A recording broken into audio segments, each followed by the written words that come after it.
嗨，大家好，我是躺平树，今天是2026年1月26号。这一期咱们继续聊聊伊朗，聊聊波斯的局势啊。这一回伊朗的老和尚哈梅内伊真的是慌了啊！为什么这么说呢？根据央视报道说据以色列方面25日消息，美国海军亚伯拉罕林肯号航母打击群已抵达中东地区，并正在美国中央司令部辖区内开展行动。美国空军当天表示，即将在中东地区展开为期数天的战备演习。美国空军称此次演习旨在展示美军在这一地区部署和维持空中作战力量的能力。大家也知道这个美国的林肯号航母打击群星夜兼程马不停蹄日夜奔波，终于到达这个波斯湾，也就是那个什么阿曼湾这个地方，航母上起飞的飞机，这个潜艇里面的这个什么核潜艇里面的战斧导弹可以覆盖伊朗的各个地方重要的军事目标。也就是说这个林肯号打击群已经到达指定地点，并且这个以色列方面不停的释放消息以色列方面25日放风称本月30日前后将进入敏感时期，暗示即将对伊朗发动军事打击。25日，以色列民航局向多家外国航空公司发出通知，称以色列可能在本月30日前后进入敏感时期。通知强调，一旦安全评估显示无法确保合理安全水平，以色列将立即关闭领空，届时将优先保障外国航班离境。同一天，以色列卫生部表示已要求各机构做好准备，确保一旦发生袭击，医疗体系可迅速转入紧急状态，并立即按照既定指令运作。当地时间25日，以军北方司令部司令拉菲米洛中将表示，以军正为美国可能对伊朗采取军事行动引发的连锁反应做准备，并已进入高度戒备状态。你看可以说这个以色列现在是风声鹤唳已经做好了美国对伊朗实施军事打击之后伊朗要报复以色列局势还在升温，形势一下严峻起来。以色列的这个耶路撒冷邮报说美军部署逼近临战状态，数日内即可发起大规模军事行动。也就是说特朗普连续这么长时间的调兵遣将有半个月我们要看一看特朗普是否要兑现他的诺言。美国海军林肯航母打击群携带 F-35如超级大黄蜂抵达中东，同时还有美军之前部署的12架 F-15，形成了海空威慑网。面对传说中的伊朗2000多枚导弹，美军目前已经部署了4到5万兵力剑指霍尔姆斯海峡。另有媒体报道美军的第55电子战大队的 EA-37B 电子战飞机已经开始向欧洲的拉姆施泰因，就是德国的那个空军基地转场。很明显很快也要驰援中东战场。也就是加油机群、运输机、打击群已经全部就位。应该说这个万事俱备，只欠东风只欠特朗普一声令下。这个军事打击可以说是迫在眉睫。关于这个军事部署咱们就不多说了总之这一次和去年以12日战争完全不一样。那一次特朗普明显是对吧，搞了个突袭，那个派这个远程轰炸机炸完就走，扔了几个钻地弹就撤了，对伊朗进行了闪击。显然这次不是这次可以理解成特朗普调动美军把这个伊朗团团围住这个恐怕要打就不是一次闪击一旦特朗普动手，那么伊朗的神棍政权就面临着终结。有很多人说这个特朗普要动手的话，那个国际油价就会飙升。为什么呢？因为伊朗多次威胁要封锁霍尔木斯海峡，一旦封锁霍尔木斯海峡，那中东这些国家的石油出口就是个大问题。实际上很多人不知道特朗普为什么要打伊朗，这是根本原因。从特朗普这个布局来看他为什么先拿这个委内瑞拉？他也是的派这个福特号航母这个打击群围困这个委内瑞拉好像有半年然后突然出击，一下派三角洲部队把马杜罗给抓走了，现在搞定了委内瑞拉。我今天看报道这个个美国人呢，把委内瑞拉的石油卖掉了一批啊，一共是5亿美金吧，3个亿美金已经到了委内瑞拉账户。可以从特朗普的这个路线图啊，可以清晰的看到，他第一步是委内瑞拉，第二步必然是伊朗，他要控制石油，对吧？恰恰伊朗动不动要威胁要掐断荷尔木斯海峡，如果伊朗控制了荷尔木斯海峡啊，那中东的油都运不出来，那特朗普从哪儿能控制石油呢？那这样的话，俄罗斯对吧？普京的话语权就飙升。全世界啊，如果你这个中东的油运不出来，你再不要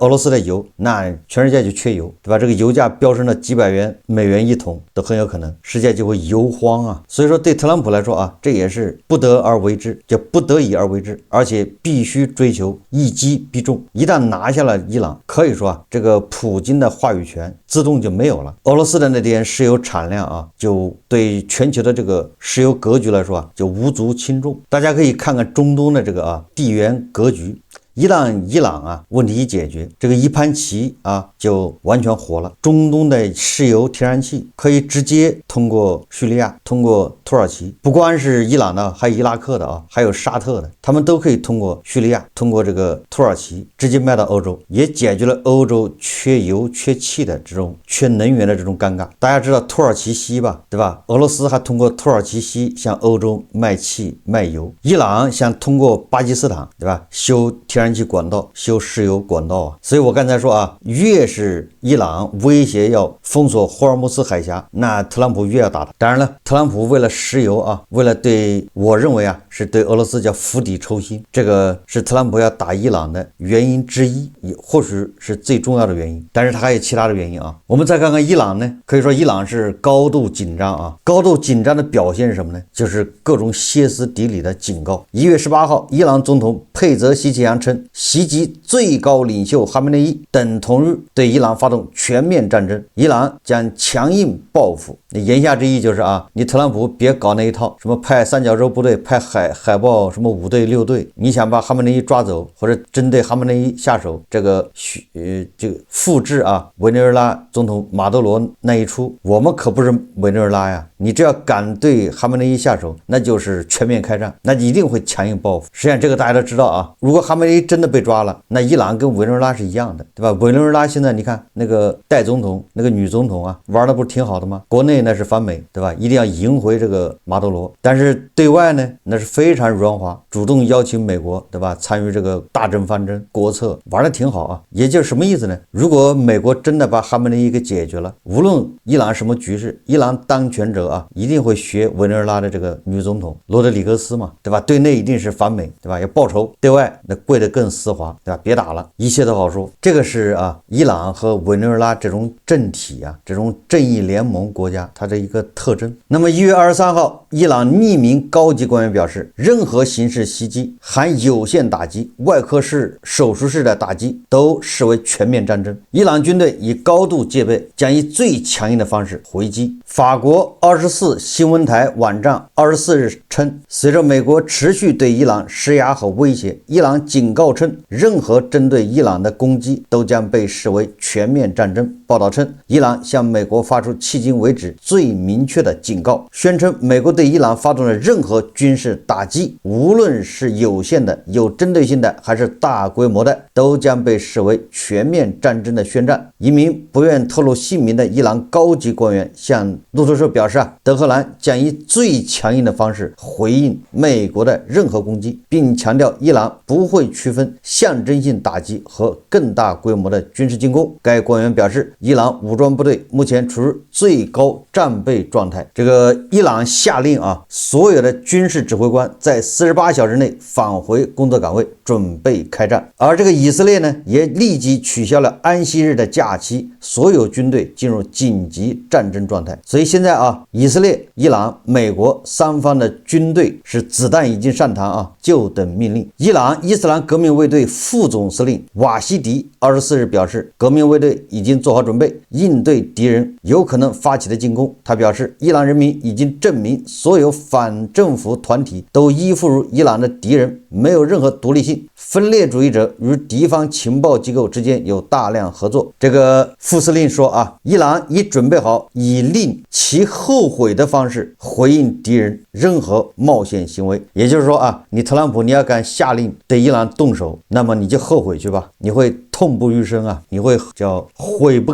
该当初啊。我们再看看这个哈梅内伊啊，显然呢，在美国大兵压境，对吧？这个以色列不停的拱火教育的这种情况下，哈梅内伊确实是慌了。根据凤凰卫视报道啊，说伊朗反对派新闻网站伊朗国际引述2名接近政府的消息人士指，随着美国向中东地区增派大量军事力量，伊朗高级军事安全官员评估认为，美国对伊朗发动潜在袭击的风险增加。为应对美国可能的袭击，伊朗最高领袖哈梅内伊已藏身于德黑兰一处地堡中。这个正义联盟的这些国家的领袖啊，就喜欢地堡，对吧？俄罗斯有一个地堡老人，这个伊朗现在出来一个地堡和尚，地堡老和尚呢？为什么他们这么害怕呢？根据报道说啊，这处地堡防御坚固，并建有相互连通的隧道网络。报道还称，哈梅内伊藏于地堡期间，他的3儿子马苏德·哈梅内伊已接手日常管理工作，并担任与政府行政部门主要沟通渠道。此外，据伊斯兰共和国通讯社24日报道，伊朗伊斯兰革命卫队副总司令瓦西迪当天表示，伊朗已准备好回应敌人的冒险行为啊，也就是说啊，这个哈梅内伊现在啊躲在地堡里面，谁也不见，除了他那个准备接班的儿子能见到，谁也不知道他在什么地方。然后他跟外界的联系啊，全靠他这个儿子来当联络员，为他发号施令。也就是哈梅内伊啊，不要说手机机卡分离，他就不带手机，对吧？你让你这个以色列啊、摩萨德，让你美国的中情局，你想定位那是不可能的。这个哈梅内伊叫吃一堑长一智啊，从这个委内瑞拉的总统马杜罗那儿学了不少经验，或者叫引以为戒吧。哈梅内伊，对吧？不会相信身边的任何一个人，除了他儿子。估计他现在啊，就像那个利比亚的卡扎菲一样，上半夜啊在这个地堡里面，下半夜也钻到另外一个地堡里去了，没人知道他在什么地方。所以说啊，哈梅内伊那是真的慌了。根据媒体报道啊，说伊朗最高领袖哈梅内伊罕见取消周五宗教大布道。本来上周五啊，这个伊朗要搞全国性的一个宗教布道啊，这个哈梅内伊是必须要出席的，结果哈梅内伊临时取消，然后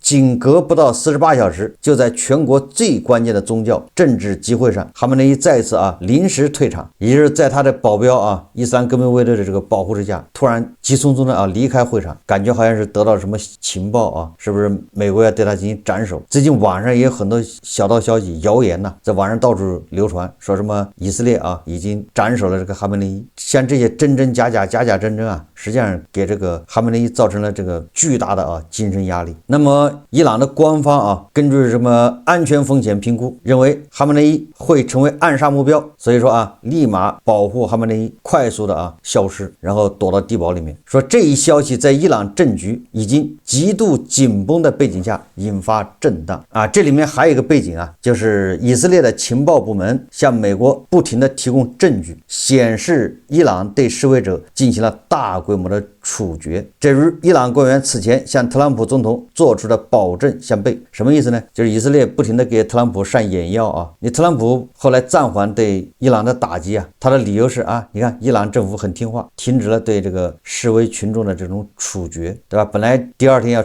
处决800人的，伊朗人停止了，对吧？这个特朗普啊给自己暂缓打击伊朗找了个台阶，结果这个以色列情报部门啊不停的给美国提供证据，说你看伊朗啊还在不停的进行大规模的处决活动，你这不是给特朗普上眼药吗？根据这个联合国新闻中心报道啊，说伊朗镇压行动人权高专对示威者可能遭受处决深表关切。联合国人权事务高级专员蒂尔克周五对伊朗镇压抗议行动表示严重关切，警告示威者可能遭遇处决。他称，尽管街头杀戮有所缓和，但暴力仍在持续，安全部队在多地大规模逮捕甚至追捕伤者，并拘留律师、活动人士以及平民。前国际检察官阿卡万指出，许多受伤抗议者在医院被绑架或杀害，还有人被迫签署供词，将子女遇害归咎于虚构的恐怖分子。据医疗报告，示威期间已有16500人丧生，死亡人数仍在上升。根据《时代周刊》引述伊朗卫生部的官员话说本月初伊朗全国范围抗议活动2天内死亡人数可能高达3万人。该媒体援引卫生官员表示，死亡事件发生于1月8日至9日反政府抗议高峰期间，也就是那个时候老和尚哈梅内伊突然这个钻出地堡通过伊朗电视台向全国讲话。当时咱们也说了，这就是哈梅内伊发出强力镇压的一个信号。所以根据媒体报道也就是8号、9号死的人最多，一定是伊朗示威群众遭遇了这个血腥镇压。时代报道称，救护系统不堪重负，临时调用卡车转用且失待告急。2名未具姓名的卫生部高级官员提供这一数字，远超伊朗政府官方公布的3117人死亡的数据。那这个伊朗的这个神棍政权一边高调的说要让特朗普后悔，要以最强硬的方式回击美国，一面在国内继续四处镇压、抓捕、处决这些所谓的什么内奸。当然了，在这个之余伊朗再一次制作很多这个小视频宣传片，展示他的武力宣示其导弹部队的强大杀伤力量，并坚称伊朗的这个导弹可以将特拉维夫和美国的中东基地从地图上抹去。这些小视频不知道在哪儿拍的有点那个神殿横店抗日神剧的那个意思，各种手撕美国鬼子各种轰炸这个犹太复国主义分子。在伊朗的这个强大的弹道导弹的打击之下，这个美国大兵死伤严重，跪地求饶以色列的摩萨德分子无处遁形。伊朗这种虚张声势恰恰反映了内心的虚弱。特朗普最近好像承认了，对吧？就是美国的三角洲部队抓捕马多罗的时候使用了秘密武器。什么秘密武器呢？好像就是那种定向声波武器在美国的那个支努干直升机到达之前呢，美军就使用了这种定向声波武器，导致这个马多罗的卫队全部什么七窍流血也就是晕过去了，眩晕，武器失灵，人也失灵。有记者问这个俄罗斯的这个政府发言人叫佩斯科夫吧，说你听说了美国在委内瑞拉用了这种先进武器吗？这个佩斯科夫说美国的武器我们都知道，对我们构不成威胁。那言下之意就是我们不怕这种定向声波武器。但是俄罗斯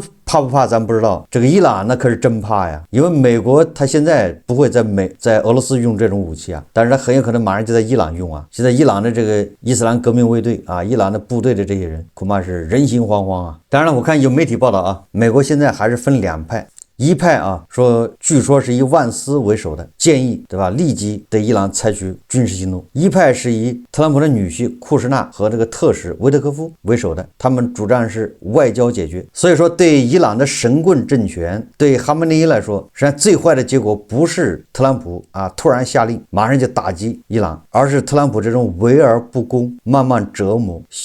叫温水煮青蛙就像围困委内瑞拉一样，他围困了半年，让这个马多罗身心俱疲，要经受很长时间的一种叫内心的煎熬夜不能寐。所以如果说特朗普在伊朗要围困到半年，说一会儿打一会儿不打，对吧？一会儿紧一会儿松，这种叫战略模糊、战略不确定，这个对哈梅内伊对伊朗的神权来说，那才叫煎熬，对吧？要死给个痛快，一会儿打一会儿不打的，这个人的神经高度紧张要不了多长时间自己就会崩溃，就会垮掉。所以说相比较特朗普说明天或者这个周末下令开打，这个对哈梅内伊对神棍政权来说还不是最坏的结果。这最坏的结果就是围而不攻，达摩克利斯之剑就悬在头上，它也不斩下来，靴子它就是不落地，对吧？它就是不给你一个痛快的，它就是要慢慢折磨你，煎熬，对吧？那边还释放出信号说要谈判，可以谈，一边是大兵压境，一边是这个叫制裁，一边是引诱，对吧？谈判。总之不管特朗普采取什么手段，伊朗这一回恐怕麻烦了，惹上大麻烦。联合早报今天看到那篇文章叫《波斯的寒冬与独裁者的黄昏》。他的文章这里面这么说的他说这种崩溃，他说伊朗主要是经济崩溃里亚尔这个暴跌啊，老百姓没有办法生存，这种经济上的崩溃啊。他说并非孤立，从加拉加斯街头到德黑兰的广场，2026年正在成为独裁者联盟集体失能的转折点。他这个说法不好啊，我觉得这个联合早报他这个称呼啊，应该叫正义联盟。怎么叫独裁者联盟呢？这个明明是正义联盟啊。长期以来，这些政权透过一种名为堡垒经济的模式生存，利用能源出口换取外币，在国内建立依附于权力核心的垄断集团。然而，随着委内瑞拉马杜罗政权的轰然崩塌，这条独裁轴心的金融韧性已被美军的极致强制力与全球金融网的彻底封锁所击穿。伊朗引以为傲的影子船队遭遇前所未有的监测压力，即便目前仍维持每日约150万桶原油的出口，但折扣成本与洗钱风险已让利润几近枯竭。这种经济窒息直接反映在就业市场。伊朗15岁至24岁的青年失业率徘徊在23%至28%之间。在高中学历群体中，这种结构性无效劳动引发强烈的向下流动感。当一个国家的工程师只能在非正规经济中求生，政权根基就会像古列斯坦王宫里的静听碎片一样，看似华丽依旧，实则早已失去承重能力。文章说啊，对伊朗更具毁灭性的打击来自布鲁塞尔与纽约。欧盟与联合国启动机制，在法律与金融层面彻底终结伊朗最后的战术回旋空间。这不仅是制裁的重启，更是一场金融隔离手术，将伊朗残存的银行体系彻底从全球清算网络中剜除。这导致伊朗在区域内精心布局数十年的非正规武装网络遭遇系统性的断供，指的就是抵抗之湖啊。长期以来，德黑兰透过输出原油走私利润来支撑这些区域武装，以换取所谓的战略纵深。然而，随着今年全球石油产量过剩与美国出口量的双重挤压，伊朗的影子船队利润已不足以支付庞大的区域维稳账单。黎巴嫩真主党基层成员领不到美元津贴，开始寻求去武装化。也门武装分子开始优先考虑与沙特阿拉伯达成地方停火协议。伊朗构建的代理威慑体系正经历一场热寂，就是简单的理解就是热热闹闹的死亡，陷入沉寂。这种权力天平的剧烈倾斜，迫使沙特和以色列处于一种前所未有的后美利坚默契中。他们意识到，美军虽然仍维持威慑姿态，但已不愿再为中东的全面战争买单。因此，利雅得与特拉维夫必须在没有华盛顿直接背书的情况下，共同管理一个正在发生放射性崩裂的邻居，也就是伊朗啊。这不仅仅是为了防止核扩散，更是为了防止一个庞然大物在倒塌时溅出的火星引发整个区域的系统性森林大火。说这场危机的深层意义在于揭示21世纪独裁政权的集体宿命。委内瑞拉、伊朗，甚至是背后的关键支持者，都正经历一种资源错位的总清算。当技术官僚失职，撞上全球供应链的系统性排挤，任何形式的高压统治都无法解决生存权的匮乏。我们正进入一个后共识时代。随着美国能源独立性增强，华盛顿对维持中东传统秩序的兴趣正在降低，取而代之的是一种选择性干预。这将导致像伊朗这样的国家在内部面临革命时，不再能透过威胁能源通道勒索国际社会。作者说啊，我在德黑兰血液中听到引擎焦虑声，正是这个旧秩序倒计时的背景音。接下来的挑战不在于如何推翻现政权，而在于当这个庞然大物在核设施、军事机器与数千万绝望平民的交织中突然崩塌时，世界是否准备好承接那种不可预知的余波？没有问题啊！想一想前苏联一夜之间崩塌，世界不是照常运转吗？也没有出什么大乱子。一个小小的伊朗崩塌完全没问题啊，对吧？一个伊朗的神棍政权轰然倒塌，对这个世界有百利而无一害。我在以前节节目一直说啊，像这种资源型国家，比如说俄罗斯、伊朗、委内瑞拉这种啊，实际上它跟大国完全不是一条路，大国的路啊反而接近美国，所以美国防着也是很正常啊。什么意思呢？因为一旦俄罗斯在这个世界上主导，那么一定是能源价格越来越贵，资源价格涨价，谁控制了资源，谁控制能源，谁说了算，一定会让石油啊涨到$200一桶，哎，这才符合他们利益啊，这多简单。而大国实际上是缺能源、缺资源，欧洲一样缺能源、缺天然气。我看有很多黄俄说啊，美国的这个石油开采成本好像是45还是$48一桶，还有那个盐液气啊，是吧？都有成本，说低于这个价格，美国的很多这个能源公司要破产，所以特朗普啊要急于把能源价格拉起来，这个完全就是颠倒黑白，对吧？特朗普是希望这个能源价格便宜，好抑制美国的通胀。这能源价格这样一涨啊，你这就是通胀开始，因为尤其是美国的吧，它那个交通啊，主要靠飞机和这个汽车、高速公路啊，所以这个能源价格这样一涨，它的运输成本、物价，对吧？它所有的食品里面，牛奶它里面都含这个物流成本啊，物流成本如果油价涨了，物流成本自然会涨，所以它的价格就要涨，就要通胀。所以特朗普来说，最好是把油价压得越低越好。我看有媒体报道啊，说特朗普啊扣了委内瑞拉的这个受制裁的这个石油啊，居然以低于原价$5的价格，也就是继续打折扣啊卖给大国。本来大国跟委内瑞拉签的是$50一桶，哎，特朗普卖$45一桶给大国。大家可以看看新闻啊，应该是路透社报道的。为什么这么做呢？说来说去啊，最后特朗普会不会打击伊朗的这个神棍政权？答案是肯定的，一定会打，对吧？兴师动众，这么多部队4万人调动，绝对不是演习啊，去玩一下游行，军事游行啊。但是什么时候打这个不好说啊，最快这个周末，慢的话说不定要耗1年，围而不打，寻找最佳时机，对吧？这个对特朗普来说有不可预测性，我们密切关注，对吧？我一直说啊，只要伊朗这个神棍政权一塌，普京那边啊基本上也就凉了，正义联盟啊彻底瓦解。好，这一期节目啊咱们就聊到这里，感谢大家收看。如果喜欢我的节目，欢迎订阅转发，也可以在下方留言评论，谢谢大家。